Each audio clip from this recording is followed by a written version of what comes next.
আসসালামু আলাইকুম, মিথিলা স্মার্ট কিচেনের পক্ষ থেকে শুভেচ্ছা। এখন আমি দেখাবো আলু ভর্তা। আলু ভর্তা অনেকে অনেকভাবে করে থাকেন। আমি যেভাবে করি আজকে তা আপনাদের সাথে শেয়ার করলাম। আমি এখন একটা ফ্রাই প্যানে সরিষার তেল নিয়ে আহ শুকনা মরিচ 4টা ভেজে নিয়েছি। আমার আগে থেকে আলু সিদ্ধ করে নিয়েছি। ভর্তার জন্য 5টা আলু সিদ্ধ করেছি। 5টা আলুর সাথে আমার 3টা মরিচ হলে ঝাল এনাফ। আমি 3টা মরিচ স্বাদ মতো লবণ এখানে নিয়ে মরিচগুলো ভালোভাবে আহ ডলে নিব।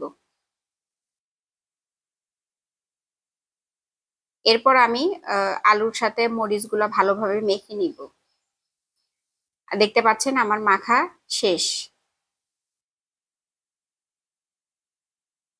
রান্নার এ পর্যায়ে আমি চুলায় প্যান উঠিয়ে দিয়ে এখানে সরিষার তেল অ্যাড করে দিয়েছি। আপনি চাইলে এখানে সয়াবিন তেল দিয়েও পেঁয়াজটা ভেজে নিতে পারেন।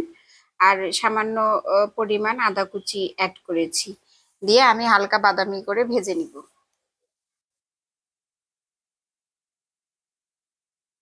পেঁয়াজের পরিমাণ কম বেশি করে নিতে পারেন। আমার এইটুকু ভর্তার জন্য এতটুকু পেঁয়াজের প্রয়োজন ছিল, তাই আমি এতটুকু নিয়েছি। আপনি চাইলে আরো বেশি বা কম নিতে পারবেন। এ পর্যায়ে আমি আগে থেকে আলুটা যে ভর্তা করে রেখেছিলাম সেটা এর মধ্যে অ্যাড করে দিব।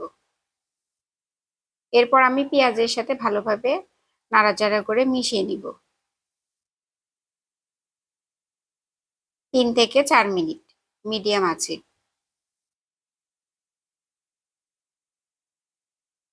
দেখতে পাচ্ছেন কতটা সুন্দরভাবে আমার পেঁয়াজের সাথে আহ, আলুটা মিশে গিয়েছে। আপনারা তো অনেকভাবে ভর্তা খেয়েছেন। আলু ভর্তা অনেকেরই খুবই পছন্দের একটা খাবার। আশা করি আমার রেসিপিটা ফলো করে ভর্তা করে খাইলে আপনাদের আরো বেশি একটু মজা লাগবে এবং স্পেশাল মনে হবে।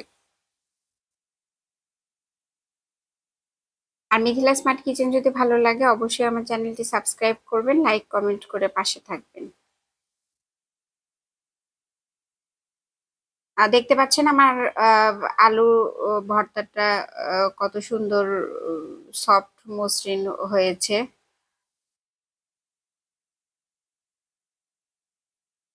এভাবে ভালোভাবে মিশে নিবেন। আর যখন এই পর্যায়ে চলে আসবে তখন আমি এখানে কিছু ধনেপাতা কুচি অ্যাড করেছি। আমার ধনেপাতা খুবই ভালো লাগে। কিছু সরিষার তেল অ্যাড করে দিলাম।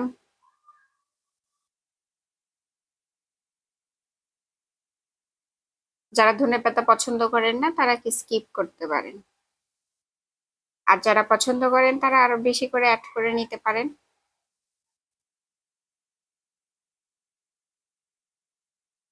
এখানে আমি অফ ক্যামেরায় 2টা কাঁচামরিচ কুচি করে অ্যাড করে দিয়েছিলাম।